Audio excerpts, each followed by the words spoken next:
IPL না খেললেও একই সময়ে পাকিস্তানে মাঠ মাতাতে দেখা যেতে পারে মুস্তাফিজকে।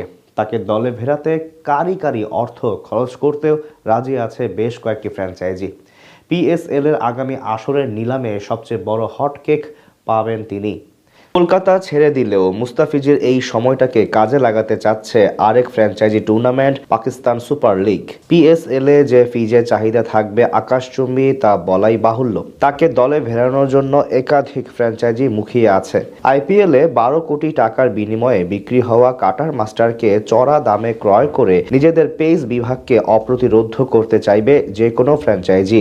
তাকে দলে ফেরানোর দৌড়ে অনেকটা এগিয়ে থাকতে পারে পিএসএল-এর সবশেষ আসরের runners up franchise Quetta Gladiators. ফাইনালে 201 রান করলেও লাহোরের কাছে হেরে যেতে হয় মোহাম্মদ আমিরদের। এই অবস্থা থেকে মুস্তাফিজকে দলে ভিড়িয়ে পরের সিজনে চ্যাম্পিয়ন হতে চাইবে গ্ল্যাডিয়েটর্সরা। ফিজ এবং মোহাম্মদ আমির যদি একসাথে জুটি বাঁধে তাহলে তা হতে পারে পিএসএল-এর ইতিহাসে অন্যতম সেরা যুগলবন্দি। তাছাড়াও বিপিএল-এ রংপুরের জার্সিতে খেলা ফাহিম আশরাফও সবশেষ মৌসুমে এই ফ্র্যাঞ্চাইজিটির হয়ে খেলেছেন। সেখান থেকে মুস্তাফিজের পরের ঠিকানা যদি কোয়েটা গ্ল্যাডিয়েটর্স হয় তাহলে অবাক হবে না কেউ। নিজের সিগনেচার সব ডেলিভারি দিয়ে বিশ্ব ক্রিকেটকে বুঁদ করে রাখা এই বামহাতি সবশেষ আইএল টি20-তে ছিলেন সবার থেকে আলাদা। দুবাই ক্যাপিটালসের জার্সিতে 8 ম্যাচে 15 উইকেট নিয়েছিলেন এই টাইগার। এই বামহাতিকে দলে যুক্ত করতে পারে পিএসএল-এর আরেক সফল দল করাচি কিংস। হাসান আলী, আমির জামালরা সবশেষ টুর্নামেন্টে এই দলে থাকলেও মুস্তাফিজের মতো একজন ডেথ ওভার স্পেশালিস্ট প্রয়োজন কিংস ম্যানেজমেন্টের।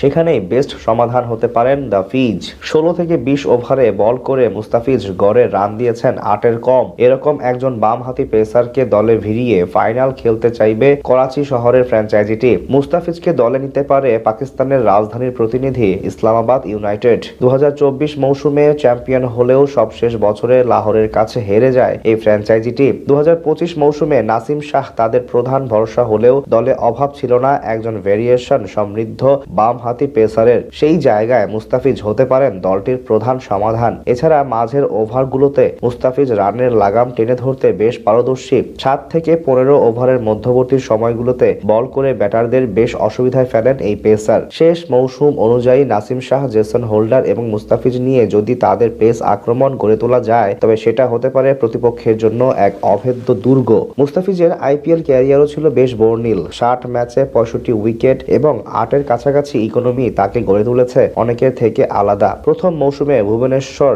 কুমারের সাথে পাল্লা দিয়ে হয়েছিলেন সেরা উদীয়মান ক্রিকেটার। এছাড়া জাতীয় দলের জার্সিতে 366টি উইকেট নেয়া এই বোলারকে দলে পেতে চাইবে যে কোনো ফ্র্যাঞ্চাইজি, কারণ ফিজের বিপক্ষে শেষ ওভারে 10 রান নেয়াও প্রায় অসাধ্য হয়ে যায়।